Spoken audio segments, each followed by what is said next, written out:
Okay, we're going to start looking at linear systems and how to solve linear systems. So the idea is this: if we have a system of equations, suppose I know that 3x plus y equals 4, but also that minus 2x plus y equals 2, I want to figure out the value of x and the value of y that makes both of those things true at the same time. And there's different ways to think about this. One's a geometrical way. Geometrically, we could say, oh, this is a line. So if we look in the xy plane, so I'm getting my variables, x and y. I'm going to assume x is the horizontal axis, y is the vertical axis. If I plot 3x plus y equals 4, that's the same thing as y equals 4 minus 3x. So 2, 3, 4, and a slope of minus 3. So this is the relationship 3x plus y equals 4. So if I pick any point on that line, I know that 3x plus y equals 4. If I look at this equation, what does this say? This says that y equals 2 plus 2x. So that is also a straight line. So that is going to be a line that looks like this. So this is minus 2x plus y equals 2. So any point on that line is going to satisfy minus 2x plus y equals 2. And where those two things cross, that is the value of x and y, where both relationships are true at the same time. And that is going to be the solution that satisfies both equations. Okay? So that's a geometric interpretation. So the geometric idea is that each equation is a line, and if we go into x, y, and z, we're going to have each is a plane, and we can go to 4 dimensions and 5 dimensions, but it's basically the same idea. It's the same kind of stuff you did in Calc 3. We want each equation be true, so we're restricted up for points that lie on each of those surfaces or lines or whatever it is we're working with, or however many dimensions. And the key thing is all the equations have to be true at the same time. And so the question is what points, and we're going to see there's going to be a situation where there's not unique solutions. Sometimes there's not going to be any solution. Can we get can we solve these equations? And just geometrically, in 2D, we can immediately see we could have a situation where the lines cross. We could have a situation where the lines are parallel. And if the lines are parallel, we cannot satisfy both at the same time. Or we could have a situation where the two lines overlap and we have infinite solutions. So what we're going to find out here in general is that there's going to be a unique solution, there's going to be no solutions, or we're going to have situations where there's infinite solutions. Now, one of the issues here is that in 2D, we can do this and it's nice and it helps to make sense out of things. We can do it in 3D. We can use a computer program and we can look at these things and we end up getting planes. And again, it's exactly the same thing you did in Calc 3. But when we go to 4 and higher dimensions, all this stuff breaks down and becomes very hard to work with, and it becomes very tedious. So the question is going to be, how do we deal with this analytically? So we want to turn around and we want to do this and see if we can find analytic solutions. So we had two equations, 3x plus y equals 4, and we had minus 2x plus y equals 2. Now, there are many ways to do this. I could solve for y in the first equation and substitute it in. Again, that works fine in low dimensions, but as soon as we start getting 4 or more variables, that becomes really hard to do. Most importantly is we don't want to do this by hand. eventually we want to come up with an algorithm that we can put on the computer. And so this is going to be a rare situation where we're going to do things very mechanically and very precisely. And the reason is going to be is we want to think about this as an algorithm. And it needs to be an algorithm that we can implement on a computational platform like a computer. So the idea here is this, is I'm going to focus on this x, and I want to use this x to somehow eliminate the x below it. So the first thing to notice is if I take this 3x plus y equals 4, I would like to manufacture a plus 2x so that when I add things together, I'm going to get that to cancel. So if I multiply everything by 2/3, so this becomes 2x plus 2/3 y, and this becomes 8/3 on the right-hand side. And I bring down this equation, the minus 2x plus y equals 2, so I'm just bringing this straight down. Notice if I add these two equations together, what happens?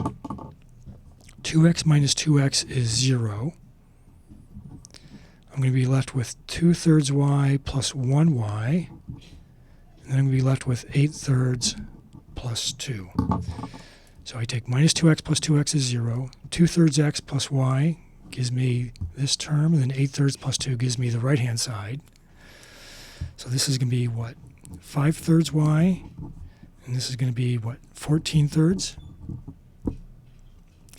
Now if I multiply both sides by 5/3, by 3/5, I get 14/5. So y is 14/5. Once I've done that, I'm going to go back to my original equation, which says that 3x plus y is 4. I now know that y is 14/5, and I'm going to use this to solve for my x. So I'm going to get 3x is 4 minus 14/5. So that's going to be what? 20/5 minus 14/5 is 6/5. So divide both sides by 3. So I get 6/5 times 1/3. So I get 2/5. So my solution to this thing is x equals 2/5 or and y equals 14/5. And if I write this as a solution, as a vector, x is 2/5, y is 14/5, and that's my solution. Okay. Now, you should be looking at this and thinking, how does this help me? Well, the thing to notice is in this step, if I add these things, I get 0, but for the 2/3 y plus y, notice I know I'm dealing with y's in this column, so I was really just focused on the coefficients that were there. And the same thing here on the right-hand side, 8/3 and 2. I know that's just 8/3 plus 2. I know that there's going to be x's and y's there in advance, and I can really just focus on these numbers without really considering which they belong to, because I can just organize that. So what I'm going to do here is I'm just going to focus on these coefficients, and I'm going to write this a new way. So what did we have? We had 3x plus y is 4, minus 2x plus y is 2. My state variables are x and y, and I've got two equations. The first equation is 3x plus 1y gives me 4. So that's this equation. My second equation is minus 2x plus 1y is 2. So the way we've defined matrix vector multiplication, this statement is equivalent to that statement. But notice this first row here and this first row here just is the same thing as what I have there. And what did I do? The original thing was that I multiplied everything by 2/3. So I can just multiply all the top row entries by 2/3. So I'm going to get 2/2. So this gives me 2x plus 2/3 y is going to give me 8/3. And I'm going to leave the second row alone. I'm not going to do anything to that. And now the second thing I did was from here, I had 2x plus 2/3 y is 8/3. The second equation was minus 2x plus y is 2. I just added these equations, which was the same as adding these coefficients. So what I can do now, let me leave the first equation alone. So I'm not going to do anything to that equation. When I add these two equations, I'm going to get new coefficients.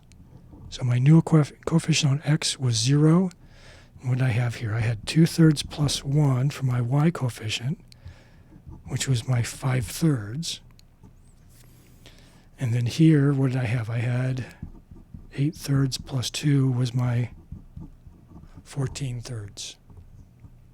Okay. So this new system of equations, I now have, this is two equations. The first equation is 2x plus 2/3 y is 8/3. Second equation is 5/3 y equals 14/3. And so let's rewrite this now.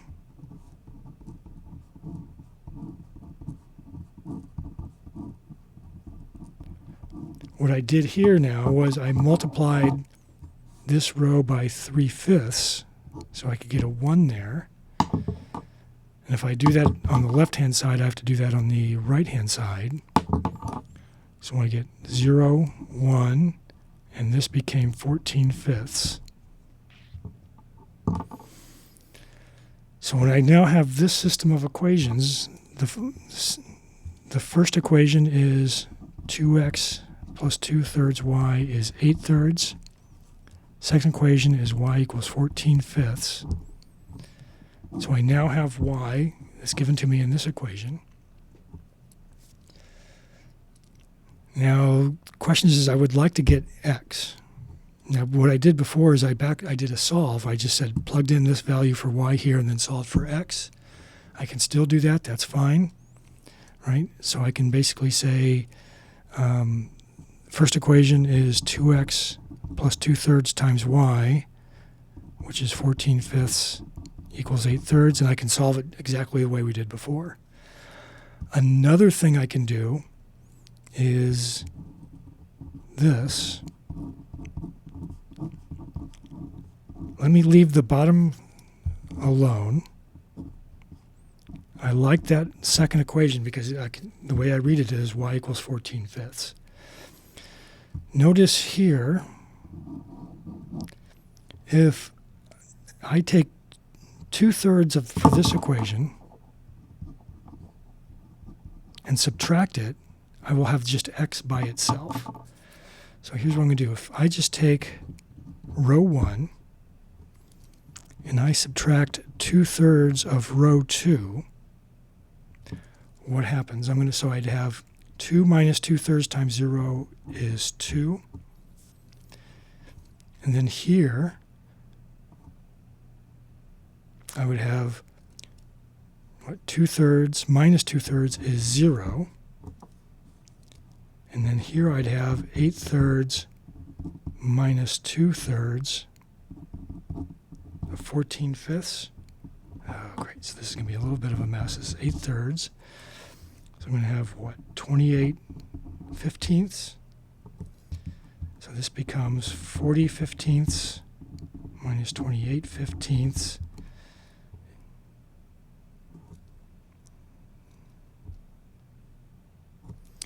And that becomes 12/15.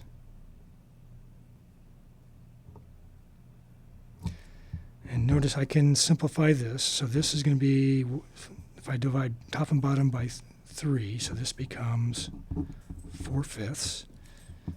I get 4/5 here. So this line here says 2x equals 4/5, or x equals 2/5, and that's what we had before. Another thing I can do here is I would really like to be able to just read this straight off. Sorry, it's a little cramped. So I'm going to leave my y equals 14/5 alone because that's nice. If I just take 1/2 of this row here, 2 times 1/2 is 1, 1/2 of 0 is 0, 1/2 of 4/5 is 2/5. If I now have my system in this form, I can immediately read it off as x equals 2/5 and y equals 14/5. Okay, and basically what I'm doing here, so this looks like a mess, first of all.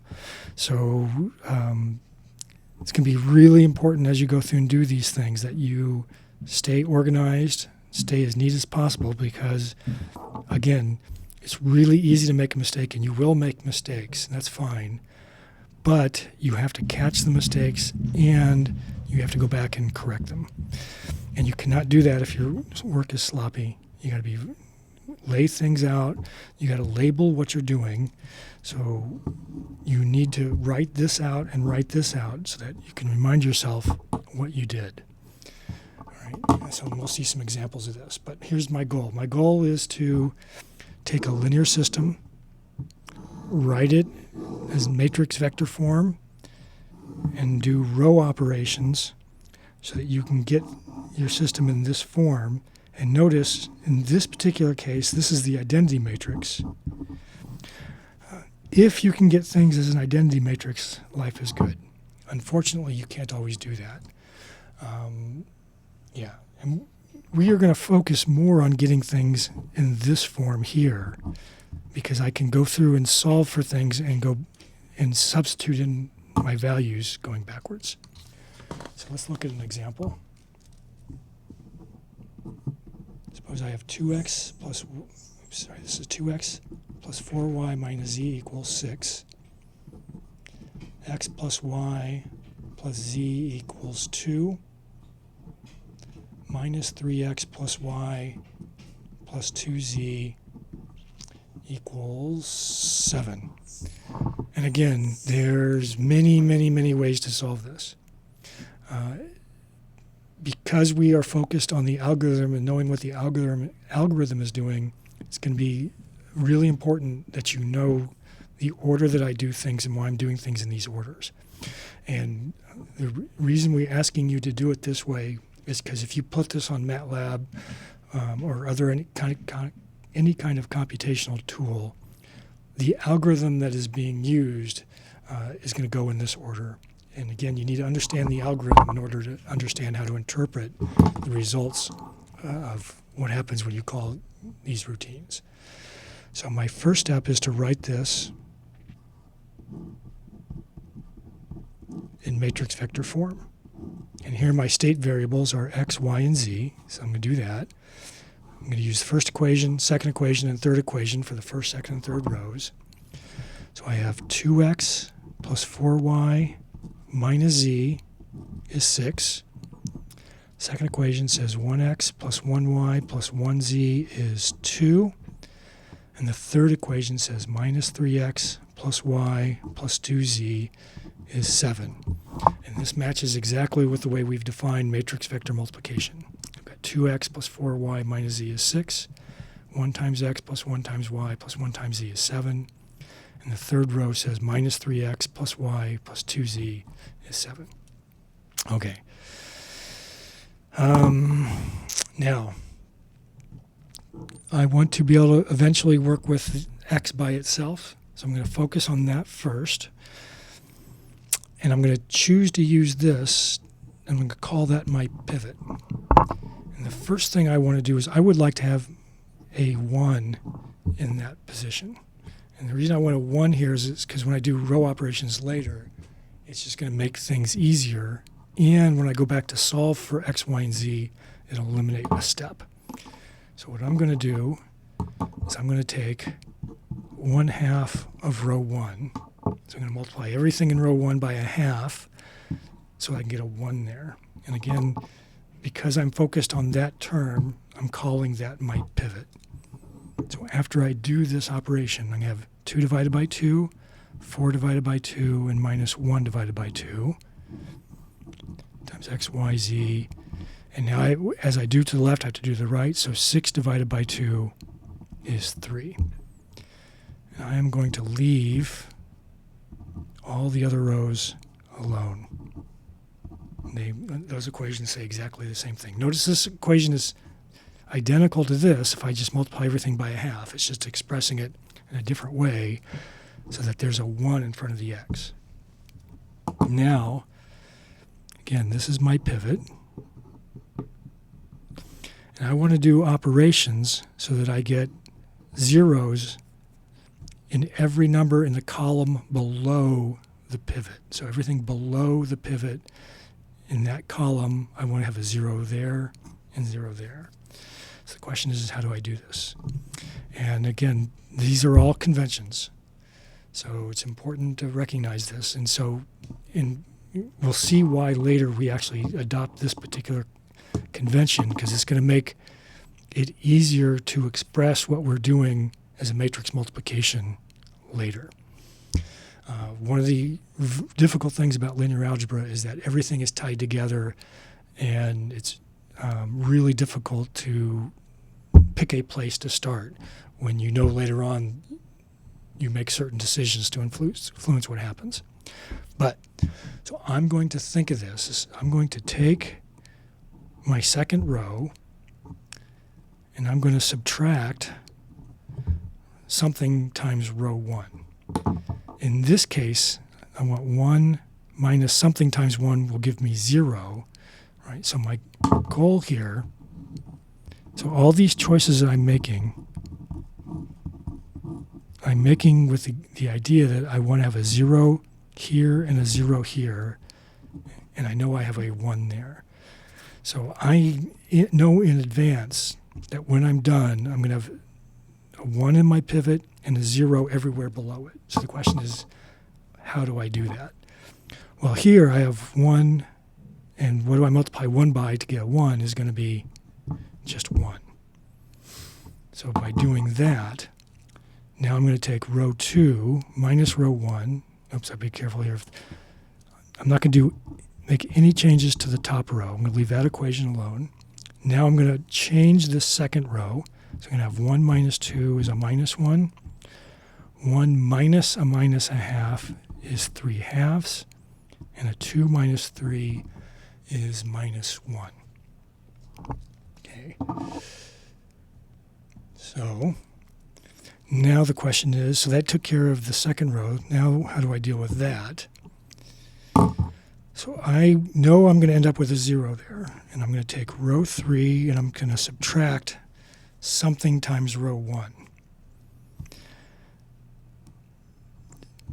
So if I take I know I'm going to multiply this by 3, but if I subtract, if I take minus 3 minus 3, I'm going to get a negative 6. So I need to take subtract a negative 3. Okay. And that is going to manifest itself as taking this plus 3 times that row. So if I do that, minus 3 plus 3 is 0. If I don't get a 0 there, I messed up. 1 plus 3 times 2 is 7. And then 2 plus a minus 3 halves is going to be minus a half. Is that a plus a half? Well, let's see. So this is going to be 2 minus, it's going to be plus 1 half. And then here I'm going to have 7 plus 3 times 3 is going to give me 16. Okay. So what happened here is this was my pivot. I got zeros everywhere underneath it. And keep in mind, in my original equation I have x, y, and z. This column is the coefficients on x. This column represents the coefficients on y, and this is the coefficients on z. So this column now I'm going to focus next. I start with x. I'm now going to start with y. I'm done with my first equation. I'm going to focus on equations 2 and 3. So my next candidate for a pivot is going to be the next available thing in the y column. Now notice if I had a 0 there and I didn't have a 0 there, that's going to be a problem. So what I can do is I can actually then flip the order of these rows, because there's nothing sacred about doing this first, this second, and this third. And so if I need, I can just flip those two equations, which is going to be the same thing as just flipping the numbers in these rows. All right. So what do I have? Now at this point, again, my state variables are x, y, and z. I am now going to leave the top row alone. My goal is to have a 1 there and a 0 there. The question now is, how do I do that? Well, if I multiply the second row by minus 1, I'll get a 1 there. So that's going to give me a minus 3/2 here, and then a minus 1 is a positive 1. And I'm going to leave the third row alone. So this is my first pivot. This is still my second pivot. So this is my current pivot here. And now I want to look at everything below that pivot in this column, and I want to make zeros there. So what am I going to do? I'm going to leave the first equation alone. I now have a 1 here, so I'm going to leave the second equation alone. I know that I want to have a 0 there. And if I have a 0 there, I'll have something there, and I can immediately solve for z. So the question now is, if I take row 3 and subtract something times row 2, and the reason I have a 2 there is because that's my pivot in row 2, so I take 7 minus what times 1 gives me 0. That's just going to be 7, because 7 minus 7 will give me the 0. So that'll give me 0 minus 7 times 0, 7 minus 7 times 1, so I get 0, 0. And here, what I'm going to get 1/2 minus 7 times minus 3/2. This could be 1/2 plus 21/2. That's 22/2. That gives me 11. And then here, I'm going to have, 16. And this is going to be minus 7 times 1. So that's going to be 9. And this is a very poorly written z. Notice now for my third row, I can easily solve for z. But I'm going to take an extra step, and that I would really like to have a 1 there. Because if there's a 1 there, it's going to be consistent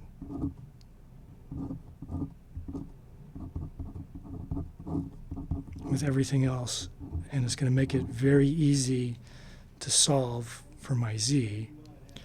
So the way I'm going to do that is I'm going to take my third row and divide by 11. So this becomes a 9/11. All right, so let's rewrite that. So our original system was 2x plus 4y minus z is 6. X plus y plus z is 2. Minus 3x plus y plus 2z is 7. I wrote this as a system of equations. And my state variables are x, y, and z. I did row operations, and it reduced it down to 1 to minus 1/2 times x, y, z is 3. The second equation is 0 plus 1y minus 3/2 z is equal to 1. And the last equation is 1 times z is 9/11. And I can now solve this for x, y, and z. Again, my original goal was to get x, y, and z. And I can think of this is a plane, this is a plane, This is a plane in 3 dimensions, and I can think of these as intersections of planes. The question is do they intersect at a single point? And in this case, it's going to be the case, because I can immediately see from row 3, it says that z equals 9/11. From row 2, I have y minus 3/2 z is 1. So y is 1 plus 3/2 z. And I know that z is 9/11. Oh, great. So what is this? This is going to be 1 plus 27 over 22. It's going to be 22 plus 27 over 22. So I get y equals 49/20 seconds.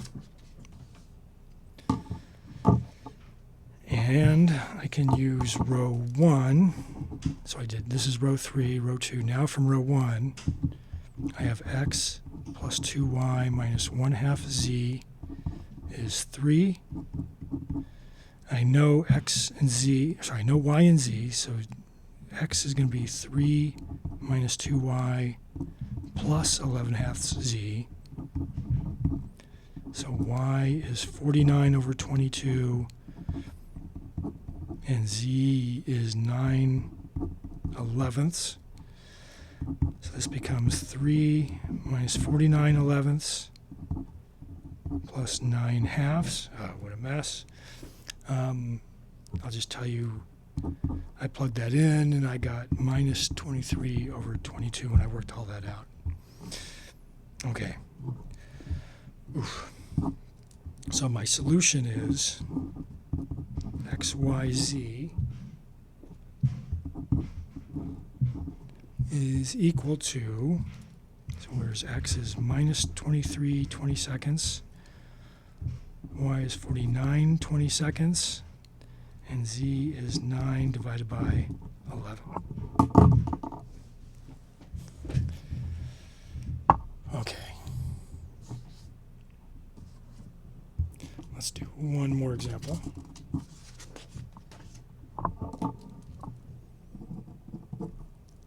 Suppose I have 2x plus 4y plus 6z is 8. X minus y plus z is 4.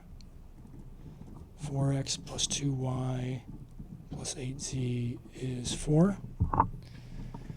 Okay, so how did we do this before? Is we would write this as matrix times our state, which is x, y, z is equal to a vector. My coefficients are 2x plus 4y plus 6z is 8 for the first equation. For the second equation, I have x minus y plus z is 4. And the third equation says 4x plus 2y plus 8z is 4. Again, our goal here is to put this on a computer and solve it. And one of the reasons that makes this nice is I can use libraries that use matrices and manipulate matrices. I don't really need to write this all the time. I know that the first column is x, the second column is y, and the third column is z. I know that already, so I don't need to rewrite this every single time.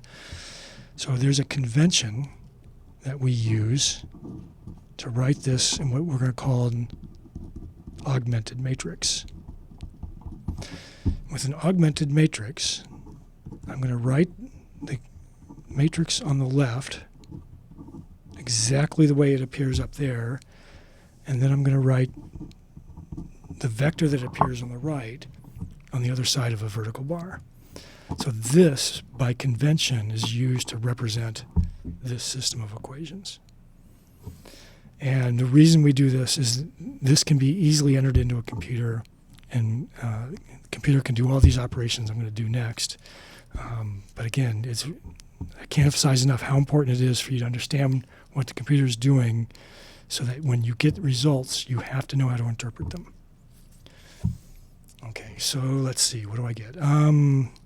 What's my pivot? I'm going to start with x. It's going to be my pivot. If there was a 0 there, I would just flip or switch the equations, so I would get something not 0 there. And that's not a big deal. I know that I want to have a 1 there. And I'm going to leave everything else alone. How do I get a 1 there? Well, I'm just going to take 1/2 of row 1. So this can be 1, 4 divided by 2, and 6 divided by 2, then 8 divided by 2. Now with this as my pivot, I'm going to try to go down my pivot column and get zeros everywhere underneath. So I'm going to take my row 2, and if I just subtract row 1, I know I'm going to get a 0. So just to make this pedantic, I'm going to leave this top row alone, knowing that's my pivot. I'm going to do operations where I'm going to take R2 minus something times R1, then row 3 minus something times R1, and I know I want to get a 0 there and a 0 there. So I know my matrix is going to look like this after this step. The only question is how. Well, here, if I just want to do 1 minus 1, I know that's going to be a 1. And so now, let's see. So this is going to be minus 1 minus 2 is minus 3. It's going to be 1 minus 3 is minus 2. Then 4 minus 4 is 0. How do I do this? Well, 4 minus what times 1? If I take 4 minus 4 times 1, then I'll get a 0 there. So now I'm going to get 2 minus 4 times 2 is minus 6. I'm going to get 8 minus 4 times 3 is going to be what, minus 4? Is that correct? Yep. And then 4 minus 4 times 4 should be minus 12. I believe that's... Yes, okay. All right. Now, I got to find my next pivot. So I just dealt with my X. I'm going to now deal with the Y, which is the second column. So I'm going to basically ignore this because I've already used it. And I'm going to go down here until I find my first non-zero thing, which is going to be that. So that's going to be my new pivot. And I know that in this next step that I want to have a 1 there, and I'm going to leave my third row alone, and I just want to get a 1 in my pivot. I'm going to do that by taking minus 1/3 of my second row. So if I take this second row and divide by minus 3, I'll get a 1 there, and then I'll get a 2/3 there, and 0 divided by 3 is 0. Okay, so now my pivot has a 0, has a 1, and I can do my row operations. So I'm going to leave the first row alone. I'm going to leave my pivot row alone. And I know that when I'm done, I'm going to have a 0 in each row below this in this column. So if I take the pivot and I stay in this column and I go in each row below it, I know I'm going to have a 0 there. That's my goal. I don't know what's going to happen in here yet, so I got to figure that out. So I'm going to take row 3, and I'm going to subtract some factor of row 2, and I'm using row 2 because my pivot is row 2. So what is this going to be? This is going to be minus 6. Is that right? So if I take minus 6 plus 6 times 1, I get 0. So that's right. Oh gosh, what goes there? So this is going to be what? Minus 4 plus 6 times 2/3. So that's going to be minus 4 plus 4 is 0. Then I'm going to have minus 12 plus 0 is minus 12. Now, at this point, there's no more pivots. Not only that, but I have to ask, what does row 3 mean? So row 1 has a meaning. It says x plus 2y plus 3z is 4. Row 2 means x plus 2/3 y is 0. Row 3 says 0x plus 0y plus 0z equals minus 12. How do you interpret that? If I told you 0 equals minus 12, would you agree with that? And I'm hoping the answer is no. So what this means is that my original system had a problem and that it's not consistent. And there's no way for me to satisfy every equation at the same time for some value of x, y, and z. The only way that that could happen is if 0 equals minus 12. And I don't want to get into a big mathematical proof about that, but I'm just going to leave it at that this can't be true. So what this means is there's no solutions. Anytime you get a situation where you have all zeros, but then you do not have 0 in the far right column, that means your equations were not consistent, right? And there's no way you can solve all of these equations at the same time. So this is not consistent, and there's no solutions.